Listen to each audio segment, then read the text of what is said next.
Eu, Marília, não sou algum vaqueiro que viva de guardar alheio gado, de tosco trato, de expressões grosseiro, dos frios gelos e dos sóis queimado. Tenho o próprio casal e nele assisto. Dá-me vinho, legume, fruta, azeite, etc, etc, etc. Esse é o começo de Marília de Dirceu, o mais famoso livro de Tomás Antônio Gonzaga, século XVIII.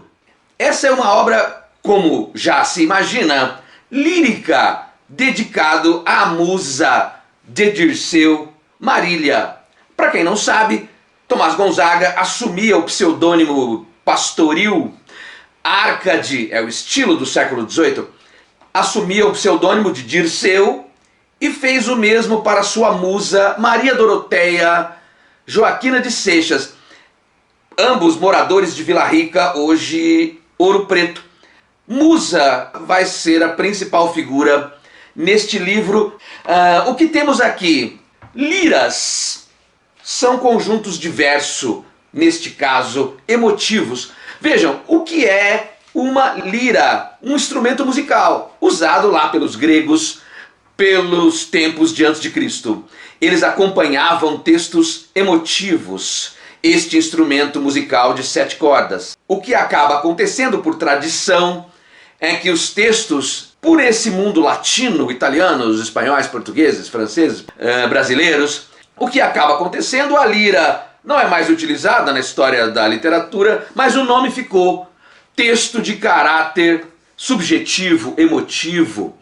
Muito bem, no século XVIII temos várias liras nomeadas no livro, que são conjuntos de versos que tratam da relação do poeta com Marília, Marília e seu cenário, o ambiente pastoril, Marília e os seres divinos, as angústias do poeta. Você fique sabendo, Tomás Gonzaga foi um participante ativo daquilo que os portugueses chamaram de inconfidência. Veja aqui na descrição o vídeo que fiz para o livro de Cecília Meirelles, Romanceiro da Inconfidência. Neste século XVIII, então, assim como muitos que queriam uma república no Brasil, acabaram sendo presos, outros foram esquartejados, outros foram exilados. E Tomás Gonzaga sofreu com a prisão, indo para o Rio de Janeiro, e terminou seu livro lá, os poemas de Marília de Dirceu. Então você já sabe, o que há no livro são 3 partes, 3 conjuntos de liras. A primeira parte composta por 38 liras, a segunda por 33 liras e a terceira por 9. Todos esses textos, esses versos, giram em torno do que já foi dito. Marília e seu cenário, Marília e o poeta, Marília e o futuro, os dotes físicos de Marília, as capacidades divinas de sua existência.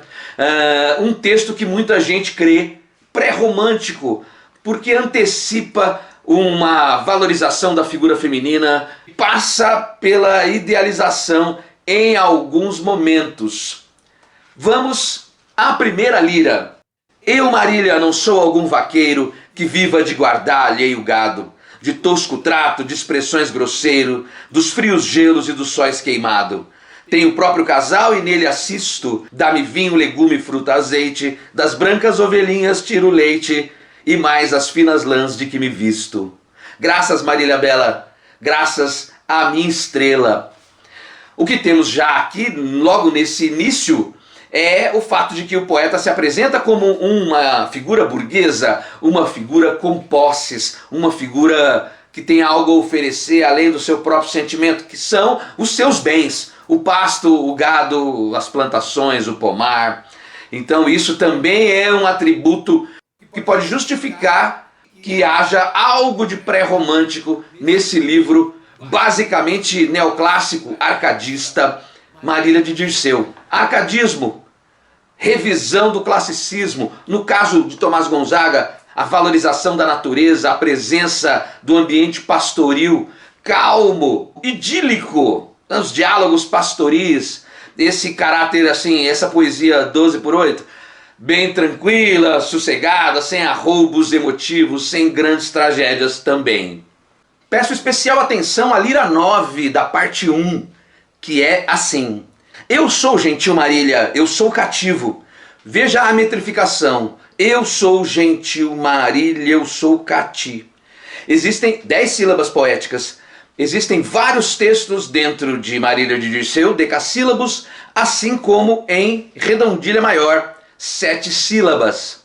A Redondilha, você sabe, também é um texto feito para ser cantado e é uma tradição medieval da época do trovadorismo. Este aqui, Lira 9, 10 sílabas poéticas. É assim. Eu sou gentil Marília, eu sou cativo, porém não me venceu a mão armada de ferro e de furor. Uma alma sobre todas elevada, não cede a outra força que não seja a tenra mão do amor. Arrastem, pois, os outros muito embora, cadeias nas bigornas trabalhadas, com pesados martelos. Eu tenho as minhas mãos ao carro atadas, com duros ferros não, com os fios de ouro que são os teus cabelos. Marília é mostrada como uma figura loura nessa parte inicial do livro e depois vai ser mostrada com cabelos pretos.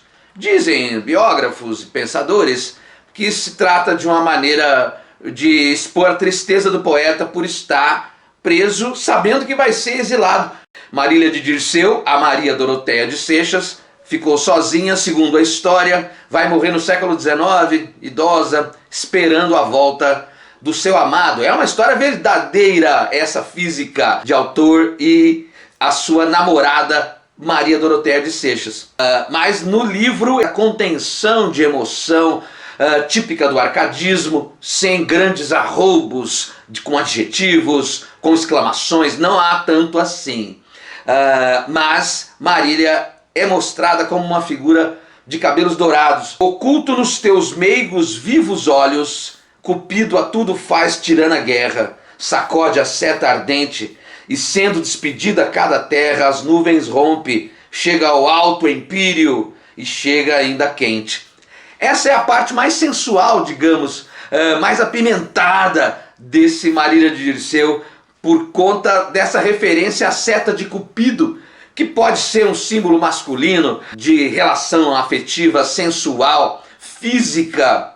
Juro, existem poucas referências a essa possibilidade de relação física amorosa dentro de um livro do século XVIII, com esse estilo Arcade, contido, bem conservador, quando comparado com o romantismo. Mas nesse texto, Marília de Dirceu, o poeta se permite esse tipo de exposição, né, através da figura de Cupido, filho de Vênus, que vem com sua seta ainda quente. Olha lá, sacode a seta e sendo despedida cada terra as nuvens rompe e chega ainda quente, as abelhas nas asas suspendidas tiram Marília, aí ele muda de assunto, né? Os sucos saborosos das folhas pendentes, vai falar do vento, dos suspiros, enfim, existe essa marca dentro do Marília de Dirceu, principalmente no início, que é essa idolatria por Marília, mas também um pouco de humanização, um pouco, quando se tem essa metáfora de seta de Cupido, que muito bem poderia ser o órgão masculino, a relação com o feminino, consumando a paixão, exposta todos os versos praticamente. Chamo a atenção para essa passagem. Junto a uma clara fonte, a mãe de amor se assentou, encostou na mão o rosto, no leve sono pegou. Cupido, que a viu de longe, contente ao lugar correu, cuidando que era Marília, na face um beijo lhe deu. Acorda Vênus, irada. Amor a conhece, e então da ousadia que teve, lhe pede perdão, assim. Foi fácil, ó mãe formosa, foi fácil o engano meu, que o semblante de Marília é todo o semblante teu.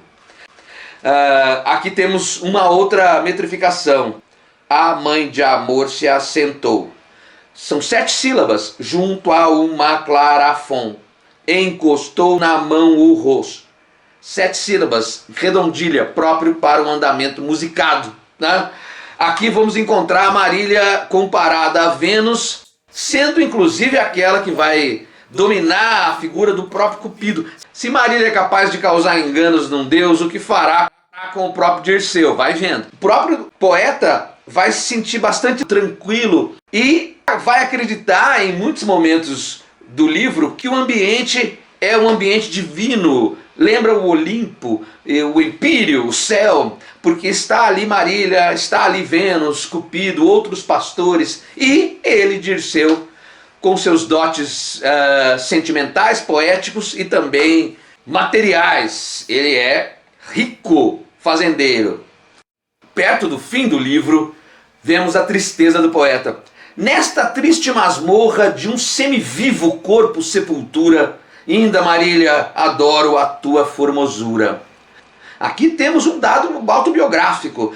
É difícil separar a poeta do próprio texto neste caso, ainda mais na última parte. Quem está na masmorra? Quem está preso? Por quê? Aqui uma referência à vida política de Gonzaga, ele que foi preso nessa época da morte de Tiradentes. Amor, na minha ideia te retrata, busca extremoso que eu assim resista à dor imensa que me cerca e mata. Quando em meu mal pondero, então mais vivamente te diviso, vejo teu rosto e escuto a tua voz e o riso. Esse tipo de tristeza, de angústia, de revelação de um eu doído, mais importante no final do texto, os sentimentos do poeta tristes, do que as referências a Marília boas como havia no começo do livro.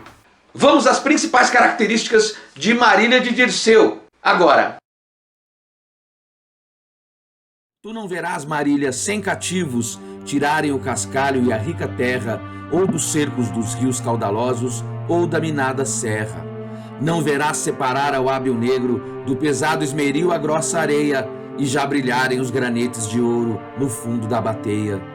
Não verás derrubar os virgens matos, queimar as capoeiras ainda novas, servir de adubo à terra fértil cinza, lançar os grãos nas covas. Verás em cima da espaçosa mesa altos volumes de enredados feitos, ver-me-ás folhear os grandes livros e decidir os pleitos. Enquanto revolver os meus consultos, tu me farás gostosa companhia, lendo os fatos da sábia mestra história e os cantos da poesia. Nesta Lira 3, Dirceu ressalta que Marília não verá a destruição da natureza para a busca do ouro, não verá a derrubada das matas, mas sim a vida acadêmica e nobre dele, Dirceu, decidindo os pleitos.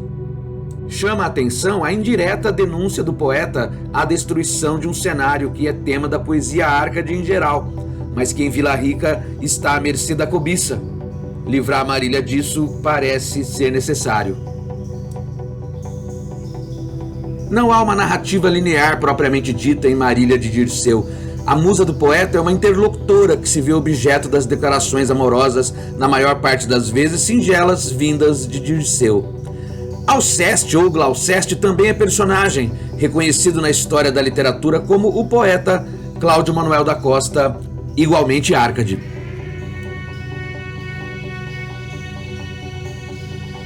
Num determinado momento do livro, Dirceu percebe que o Cupido está sem as flechas, esqueceu delas. Então ele, irado, mata o filho de Vênus de raiva. Marília se compadece, chora e acaba ressuscitando o Cupido com as próprias lágrimas. Marília muitas vezes é equiparada ao próprio amor, ou seja, ela corporifica a emoção e, próprio do estilo árcade, se equivale a Vênus, deusa do amor. Importante, os principais lemas latinos do estilo árcade presentes em Marília de Dirceu: locus amoenus, fugere urbem e carpe diem, ou seja, um lugar aprazível, um lugar ameno para se viver, que é a natureza, o campo, a fuga da cidade justamente para um lugar aprazível. E nisso tudo, carpe diem, aproveitar bem o dia, aproveitar o momento. No final do livro, o poeta está triste, mas mantém viva a memória de Marília. A tristeza, a melancolia são marcas de um pré-romantismo, apesar de que a linguagem está ainda presa aos ditames do arcadismo. Vale lembrar, existe o ideal burguês de vida, valorização de si mesmo, Dirceu, como você já viu antes, através de suas posses e seus dotes artísticos. Muito bem, espero que tenha gostado. Não deixe de curtir, compartilhar, comentar o que você viu e ouviu hoje. É isso, boa leitura. Muito obrigado, até mais.